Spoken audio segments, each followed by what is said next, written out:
but we also have that nurturing, emotional, understanding part of us that is lacking from a lot of the political and policy decisions that are taken. So women need to be at the decision-making table. Definitely. And if the women don't support us in getting there, then we won't get there. So I'm calling on all the women across Jamaica who make up about 51% of Jamaicans at home and abroad, rally behind the sisters. Help us to get there because we're trying to break glass ceilings for us.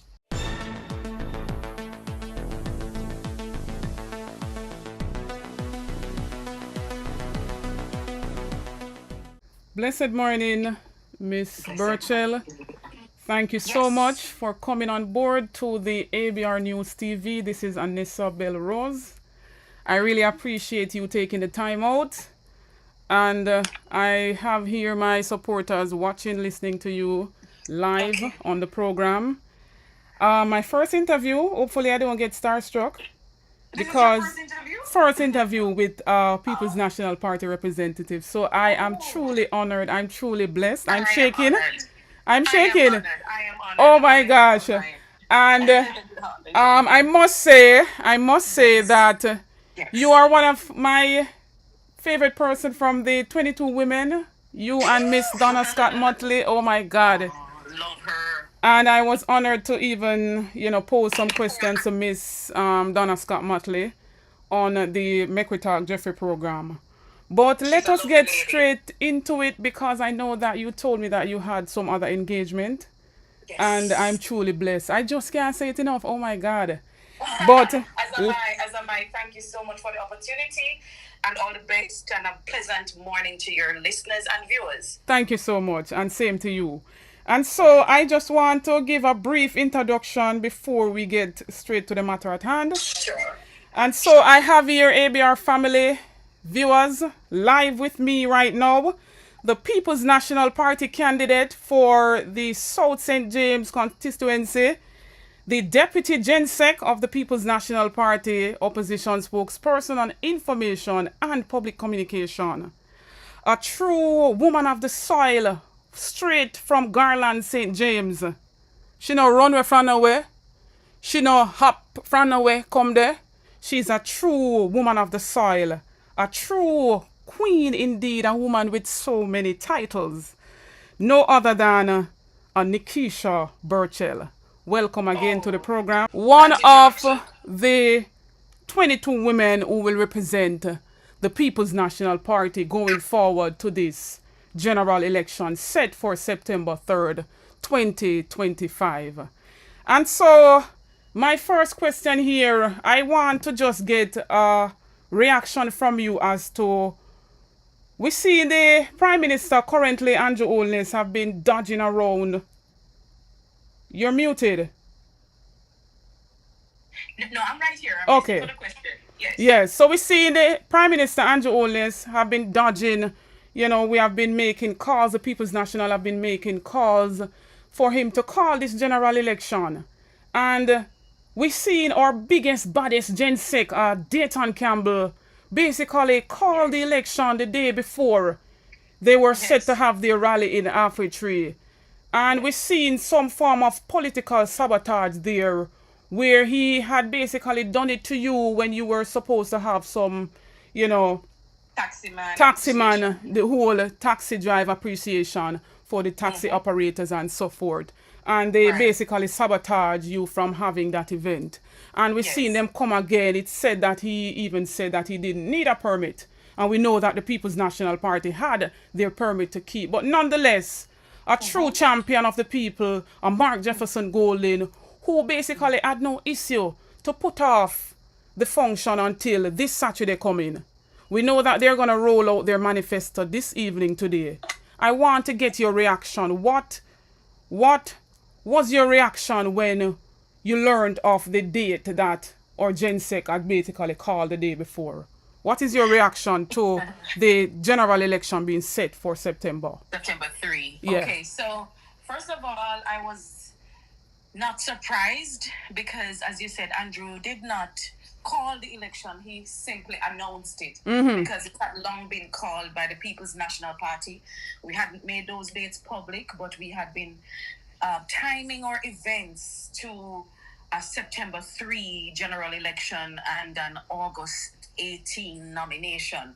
What happened is that Andrew Holness, again, with cold feet, same way we saw him in the local government election, was too afraid to use the element of surprise against us. He had backed himself into a corner. And so he lost that opportunity to surprise the opposition and to surprise the country with the election date. He waited until the last second, and therefore there was no element of surprise. So no, I was not surprised. In fact, in South St. James, in a community called Catadupa, hundreds of comrades and I were there at a rally, waiting at a watch party for him to announce the dates that we had long called. So we were not surprised. What I told them before he called the election is that Andrew Holness will be announcing the election for the day before my birthday, which is September 4th. Wow. And they said, well, they're going to give me a birthday present that I will never forget. And I'm looking forward to getting a happy birthday this September 4, after a September 3 victory for the people of South St. James and for the People's National Party in Jamaica. So no, I'm not surprised. Not at all. And I do hope that, I believe that you will get that birthday gift. The people are ready. The people have been ready and gearing to go. I have a little recording here that I want to play before I pose the next question. This is a small clipping of you speaking out at one of the People's National Party's campaign down there in Westmoreland. And we know that for women in general, in all different areas of profession, we know that women have to work sometimes 2 times as hard or 3 times or even more. 10 times. Yes, or even 10 times. And we know that in a male-dominated area of politics, you know, women get a lot of fight too. And I just want to ask, before I even play it, what are some of the challenges as a woman in politics? So what made you choose politics, or did politics choose you? To be honest, I've been working in political communication for going 16 years now, where I offer political communication support to political parties and political candidates across the region. So I worked on political campaigns in Grenada, in Guyana, in Bahamas, in St. Kitts, in Grenada for 3 elections. Wow. Dominica. The last one I did was in Anguilla, in February of this year, where I managed their communication and helped to get elected the first female premier in Anguilla. Yes. So I've always been in politics in my professional career, political communication, but in the background, working behind many men to see them to electoral success, and some women.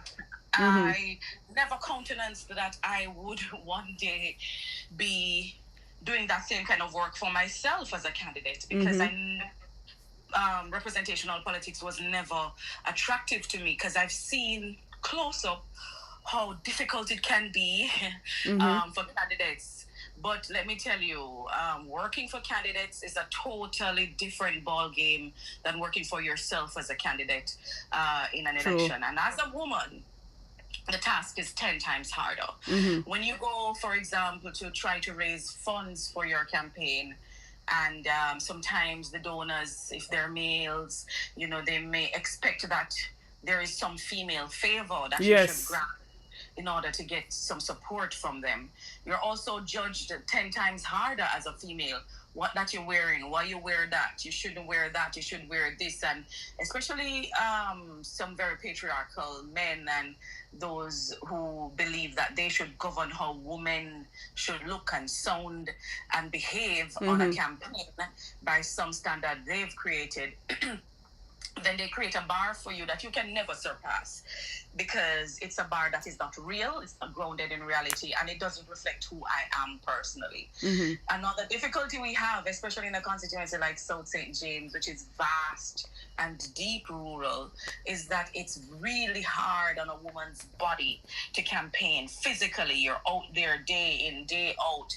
You don't have access to a lot of bathrooms and areas you can relax and recuperate on the journey. Most times I change in my truck, so I might leave a funeral in a black dress, go into my truck, and while we're driving to the next event, I'm changing into some jeans and something for the next event. You're expected to always look your best. True. Under these circumstances. And of course, a man can get away with having just one gray suit, one blue suit, one black suit, and he's fine. A woman is expected to always turn up and to always show out, and you must do it in 6 inches heels and go out there. So it is quite a different ball game for us. I'm using this opportunity to encourage our women generally in Jamaica to rally behind the female candidates. True. What we're doing is we're trying to break glass ceilings for us as a gender. What we're trying to show is that we're not this emotional being or these emotional beings they peg us to be, who can only take care of the children and clean the home, as I've heard some JLP people saying. True. We have so much more to offer. And more of us that go out there show them that we're not just women because we have women parts, but we also have that nurturing, emotional, understanding part of us that is lacking from a lot of the political and policy decisions that are taken. So women need to be at the decision-making table. Definitely. And if the women don't support us in getting there, then we won't get there. So I'm calling on all the women across Jamaica who make up about 51% of Jamaicans at home and abroad, rally behind the sisters. Help us to get there, because we're trying to break glass ceilings for us. Definitely so. I'm about to play that small recording that you spoke out at the Westmoreland meeting. Okay. In this country, the labor rights treat the woman them bad, bad, bad, bad, bad, bad, bad. Women who have died in this country, and we still can't hear or see nothing about them. But our Prime Minister, he's on the TV every week to celebrate. But what he's not telling you is that we are seeing a sharp increase in rapes and kidnapping and murder of our women and our children. But I'm not going to tell you that. I want to tell you how it's wicked how we as women in this country. In this very parish, a man by the name of George Wright took a stool. Yeah, he took a stool and he used it to beat a woman. And nobody tell me about it. We see it for ourselves on camera. And what did this Jamaica Labour Party government do? Then put him on side a little bit, and then quickly polish him up, make him married, and come back and say, you're good again. Come run again. You have our vote of approval to run. What is that message of silence? What is it saying to victims? What is it saying to victims in this country is if you are connected to Jamaica Labour Party, you can stand up at the head of nurses, you can beat your wife with stool, and we will wash you off and take you back again. My God. Another reason, ABR families and viewers, that we must reject a Jamaica Labour Party, that we cannot go forward with a Jamaica Labour Party, because what we're seeing here is they basically taking out, if they have a candidate or an MP that does something, they're just basically moving them for a little while to get it out of the minds of the people and then to bring them in back. We have seen them done it with a Dalrymple Philibert. We've seen them done it with a George Wright. What is the repercussion of a man beating a woman with a stool and then bringing back in our faces for us to support a man as such as that. What is your take? Yeah, you know, it is quite a disgrace because no lesser person than the current Minister of Health. The Minister of Health, you know, has to preside over women who often come in because they are abused at home or on the street by men, whether physically, sexually, or otherwise. And they usually look to a Ministry of Health through the hospitals and the counseling services to support them. But no lesser person than Christopher Tufton was on a platform saying, Endorsing him, yeah? Endorsing George Wright and saying that what happens between a man and a woman in private is not, who is he to talk about it? So not their consent of this kind of behavior is not silent. They are overtly saying, George Wright, whatever you want to do, you couldn't kill her in private, maybe.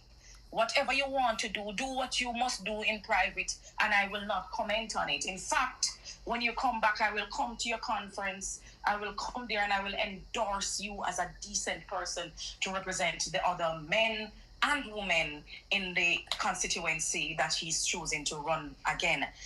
This same Christopher Tufton is the director of the Jail Peace campaign this time around. So from the top of the Jamaica Labour Party hierarchy to the bottom, we see clearly that they are complicit.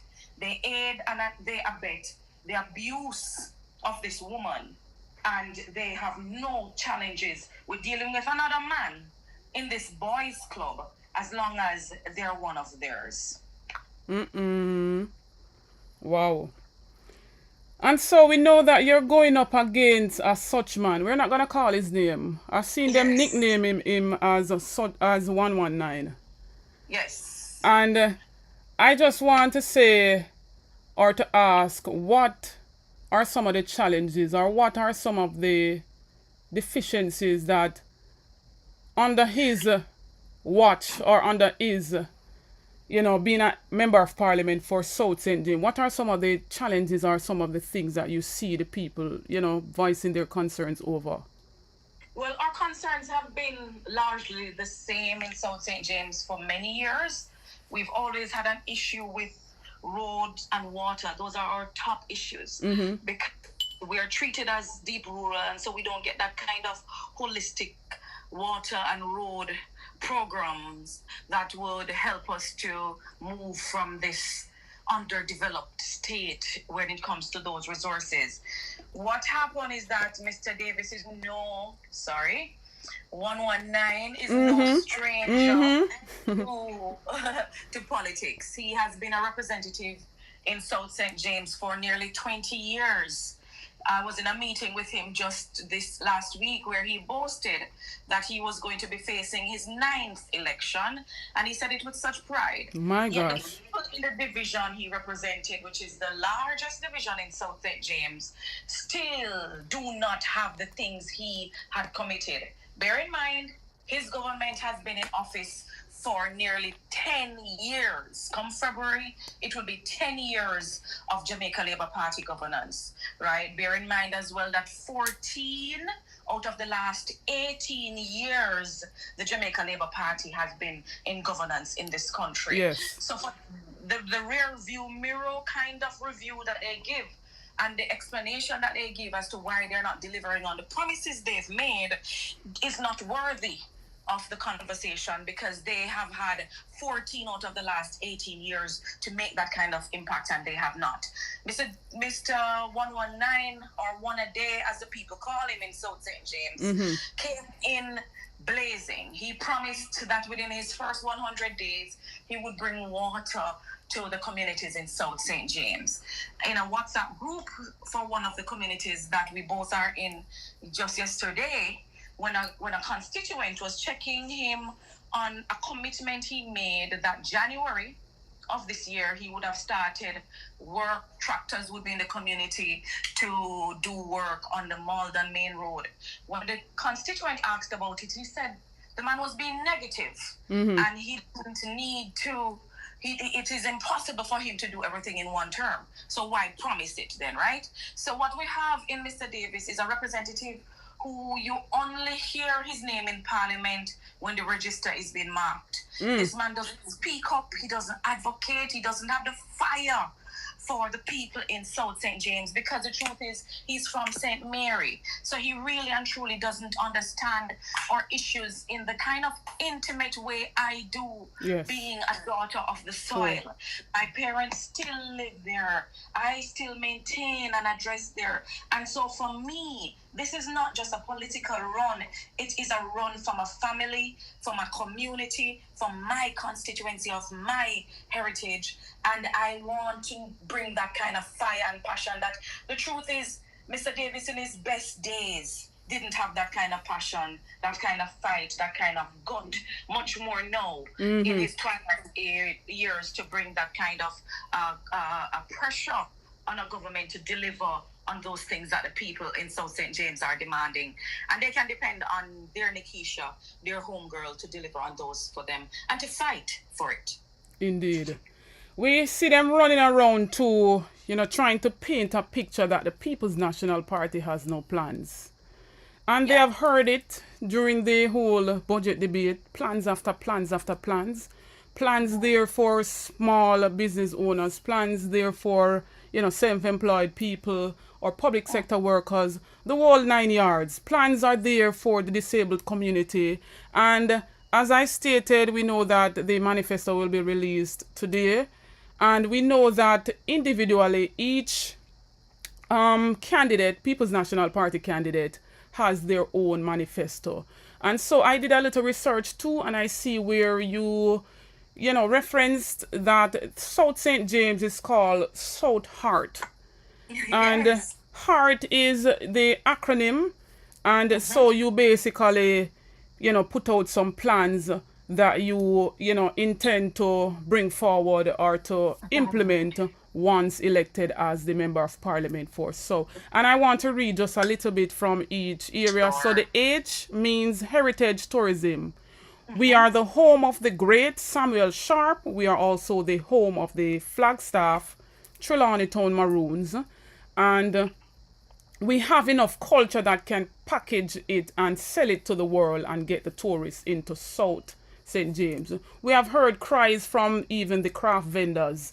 We've seen the People's National Party wanting to, invest in people by putting aside a $1 billion fund to get our people, the creativity aspect, in order to partake of this $3 trillion that is out there in the creative industry. For the E in heart, it says education and training. For education, we know that the power of education is very important. And if it weren't for education, where would some of us be? We're seeing this current administration battling for the people's mind. We're not battling for anybody's mind. We battle for the truth. And we want the people to understand the truth. The A in heart says agriculture and economic development. The PNP is going to set up Agriculture Development Fund. They have been hearing it from the GenSec Dayton Campbell. The R in heart, roads and infrastructure. You spoke of the issues with roads, water. For the T, thriving communities. Right? So, what are some other plans that you have in place for South St. James? Being a daughter of the soil, you understand the ins and outs, you understand the people's cry. As you stated, 119 is not from there. And even though, he has been in representation politics, representing the people down there he can boast of going into his 9th general election, but what has he really accomplished? What has he really done for the people of South St. James? And so, what are some more plans that you have in place when elected? Because we're not going to say if, we are going with a positive mindset. So we know that Nekeisha Burchell will be the next Member of Parliament for South St. James. What are some other plans that you have for our South St. James people? Yes, thank you for going through our South Heart, our plan for our constituency, which I didn't come up with on my own. That came of consultation with the communities. I took the time to go around into the ends of the constituency. We have the largest constituency in St. James, generally. And I made sure I went there, heard them, hear what their vision is, what it is that they want to see, and encapsulated that into South Heart so that we have something dynamic, something that even after I have left the political scene, someone else can build on. Because that's a challenge I'm facing where I have no clue what this current member of parliament has envisioned for the constituency. There's no place I can go and I can say this is what he's working on, this is what he's trying to achieve. Whenever they ask him anything about his plans, he simply starts to say, oh, he did this road and he did this water project, or he's trying to do this road or trying to do this water project. That is not the sum total of South St. James. There may be our priority and our pressing issues to get these basic amenities in, but South St. James has so much more. We are the home of Samuel Sharp, Daddy Sharp, who did not only help to get freedom for the people here in Jamaica, but it is because of the Christmas Revolution, I'm not going to call it a rebellion, that he started by lighting those cane fields, and which he was subsequently hung for, that propelled the English to end colonialism across the region and where they had persons still on the colonies. So Daddy Sharp has not gotten his due.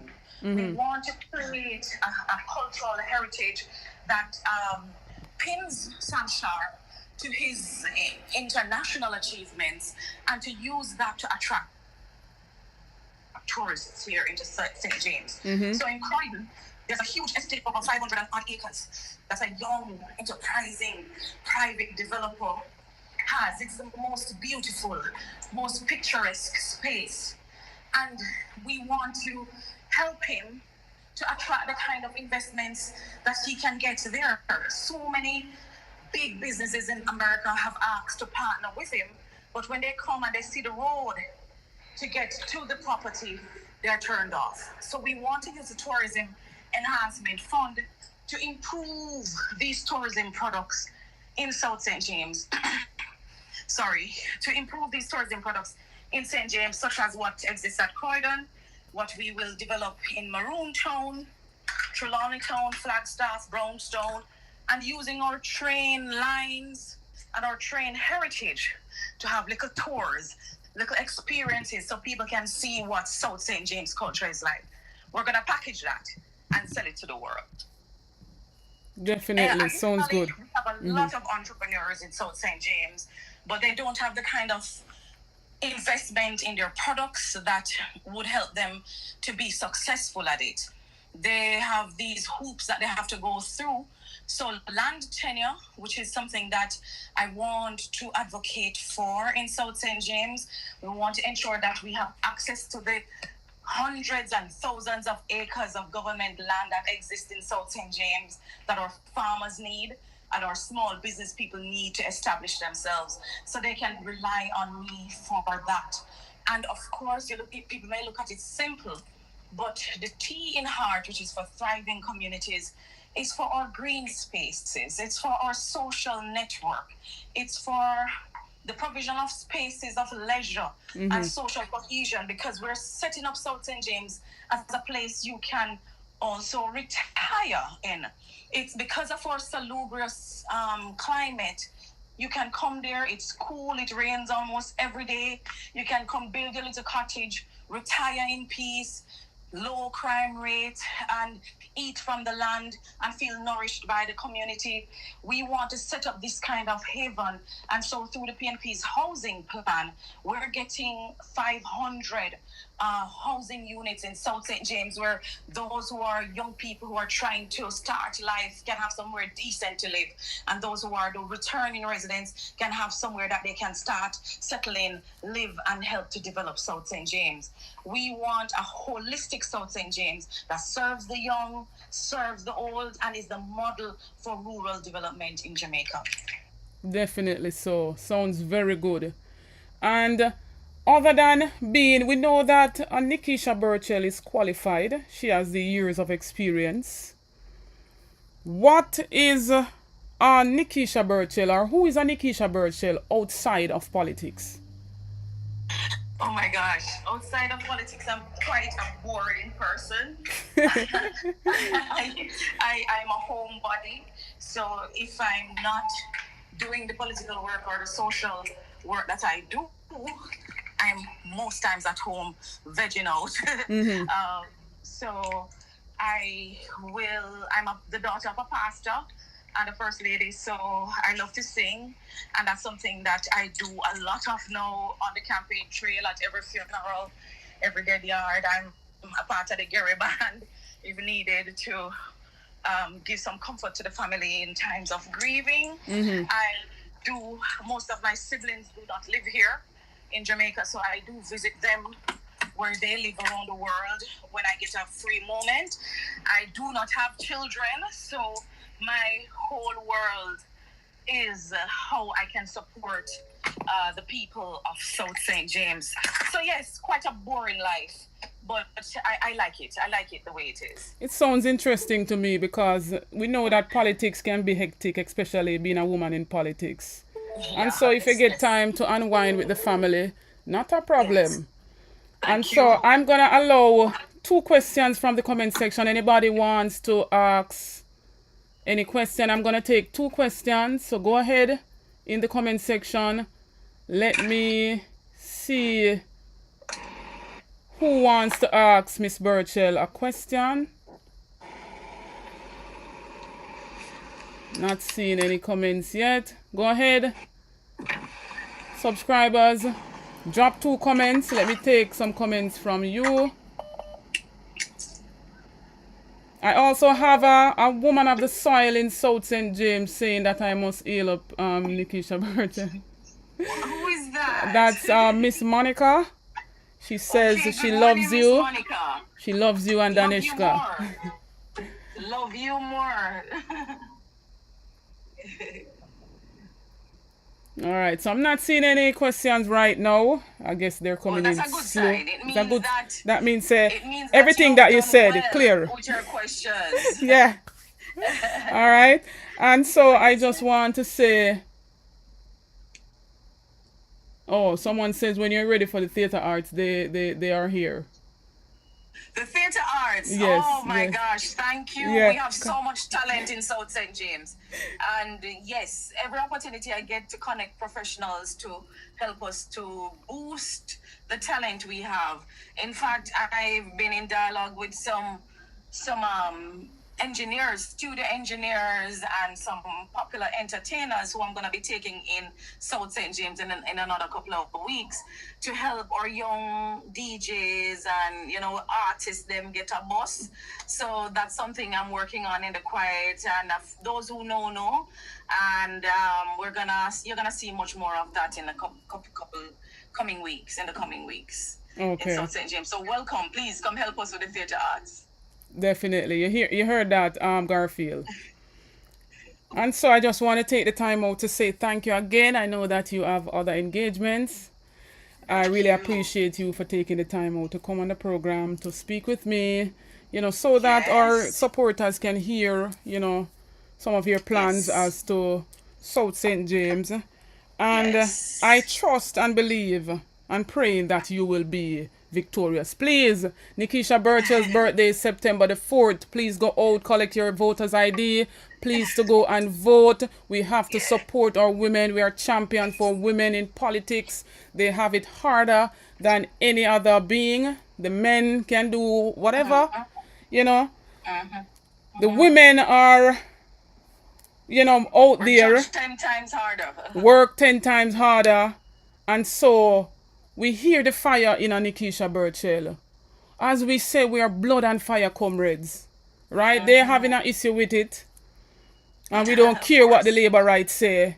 We're marching on to victory. And so I say I support Nekeisha Burchell. I support the People's National Party. I support the change for the country. We need better for all, not some. We see this current administration, they support just a handful. The prosperity that they profess that they would have given to all, there's no trickle down for the poorer class of people. It's just a handful that is reaping and benefiting from this so-called prosperity. The prosperity for all, we see that it was an illusion. So we say yes to the People's National Party, yes to Nekeisha Burchell and the other 21 women representing the People's National Party. We say yes to a Mark Jefferson Golden, the man of integrity. I call him the integrity boss. A man that is certified year after year. We say no to Mr. Uncertified. We say no to a man that cannot be certified over so many years. Still going forward in our general election, being under probe for illicit enrichment. We reject the Jamaica Labour Party. Thanks again for coming on. Blessings. Have a wonderful day. I fully endorse you.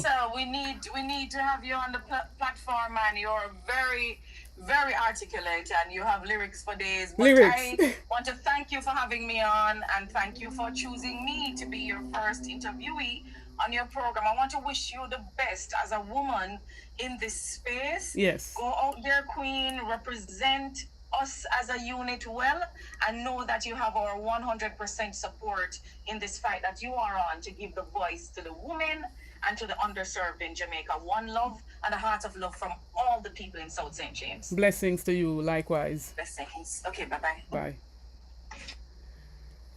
So there you have it. We just finished our interview right there with the Queen of the South, a true representation of the people, Nekeisha Burchell.